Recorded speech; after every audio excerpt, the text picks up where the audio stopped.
Kronologi detik-detik mertua habisi nyawa menantu, mabuk dan lagi stres jadi alibi. Kasus penghilangan nyawa menantu oleh mertuanya di Pasuruan, Jawa Timur menggegerkan warga setempat. Pelaku bernama Hoiri tega menghabisi nyawa menantunya sendiri, Fitria Almuniro Hafidloh Diana, di Dusun Blimbing, Desa Pararejo, Kecamatan Purwodadi. Ternyata sang mertua mengaku terpengaruh minuman keras dan memiliki kebiasaan mabuk-mabukan. Pengakuan tersebut ia sampaikan saat dimintai keterangan oleh pihak Polsek Purwodadi Selasa 31 Oktober 2023. "Pekerjaanmu itu minum, mabok ya tidak? Aku tahu tentang kamu," tanya polisi. Pelaku pun mengakui jika dirinya masih dalam pengaruh minuman keras alias mabuk. Selain itu, ia juga mengaku bahwa saat itu dirinya tengah stres.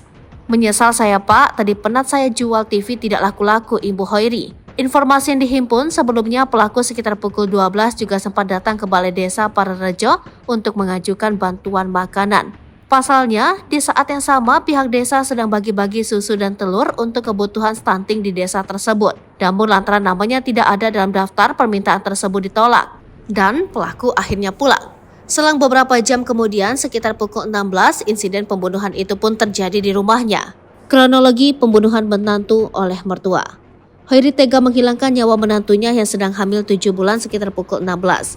Pelaku berhasil diamankan oleh petugas dan dibawa ke Mapolsek Purwodadi. Kapolsek Purwodadi, AKP Pujianto, mengatakan bahwa peristiwa tersebut terjadi saat sang menantu Fitria Almuniro Hafidloh Diana berada di kamarnya. Pelaku mendatangi kamar tersebut dan terjadi penghilangan nyawa dengan menggunakan sebilah pisau dapur yang menggorok leher korban. Pelaku kemudian panik dan kabur ke rumah tetangganya bersembunyi di dalam kamar. Suami korban yang baru pulang kerja terkejut saat menemukan istrinya yang sedang hamil 7 bulan bersimbah darah di dalam kamar. Korban selanjutnya dilarikan ke Puskesmas Purwodadi, tetapi nyawanya tidak tertolong.